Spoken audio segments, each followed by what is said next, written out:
ہوں کہ مسجد قباء جو آپ کو میرے بالکل بیک گراؤنڈ میں نظر آ رہی ہے، مسجد قباء میں آپ کے 2 نوافل کا ثواب جو اجر و ثواب ہے وہ آپ کے عمروں کے برابر ہے، کہ آپ نے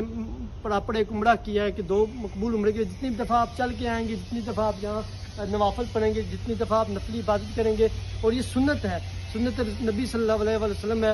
اس کا آپ کو اجر و ثواب ملے گا، مقبول عمروں جیسا اجر و ثواب ملے گا۔ اس کے ساتھ ہی آپ یہ مقدس باغ دیکھ رہے ہیں، یہ مقدس باغ جو ہے اس کو کہتے ہیں بستان المستزل، اس باغ کا نام ہے،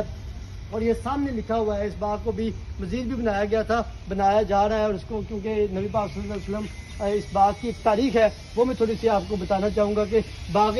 المستزل وہ پہلا مقام تھا جہاں رسول اللہ صلی اللہ علیہ وآلہ وسلم مکہ مکرمہ سے مدینہ منورہ ہجرت کے بعد پہنچے۔ آپ کے ہمراہ حضرت ابو بکر صدیق رضی اللہ تعالیٰ عنہ تھے۔ اس باغ کو المستزل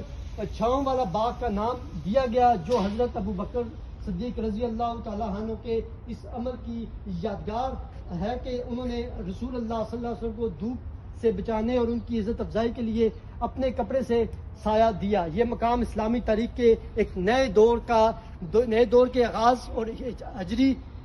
اور جو ہجری ہے اس کی تکمیل کی ابتدا کی علامت ہے۔ یہ جو بستان المستزل باغ ہے یہ ایک تاریخی باغ ہے جہاں حضرت محمد صلی اللہ علیہ وسلم کو حضرت ابو بکر صدیق رضی اللہ تعالیٰ عنہ نے جو ہے وہ اپنے کپڑے سے جو ہے وہ دھوپ سے بچانے کے لیے جو ہے وہ عزت افزائی دی تھی، اور اس باغ کی مزید اس کو بنایا جا رہا ہے۔ اس میں یہ آپ سامنے دیکھ سکتے ہیں، بالکل میں آپ کو تھوڑا سا زوم کر کے دکھانا چاہوں گا کہ یہ ابھی مکمل ادھر سے نہیں کھلا۔ وہ جو سامنے آپ دیکھ رہے ہیں حضرت محمد صلی اللہ علیہ وآلہ وسلم وہاں پر جو ہے وہ اس باغ پہ ان کو جو ہے وہ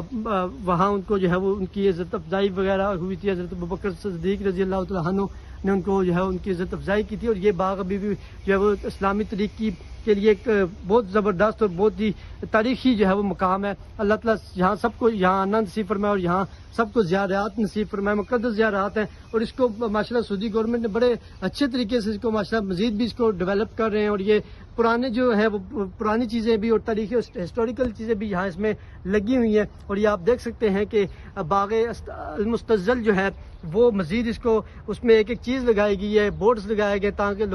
جو بھی لوگ جہاں دنیا بھر سے آئیں ان کے لیے آسانیاں ہوں اور وہ آسانی سے جو ہے اس باغ کی زیارت کر سکیں۔ اور اس کے ساتھ ساتھ جو ہے وہ عربی میں بھی بستان المستزل جو باغ ہے اس کا عربی میں بھی، اردو میں بھی، انگلش میں بھی ہر طرح سے اس کی حوالہ بھی دیا گیا ہے، اور تاکہ جو ہے لوگوں کو پڑھنے میں اور لوگوں کو بتانے میں آسانی ہو سکے۔ تو یہ اس وقت ہم مسجد قباء کے بالکل سامنے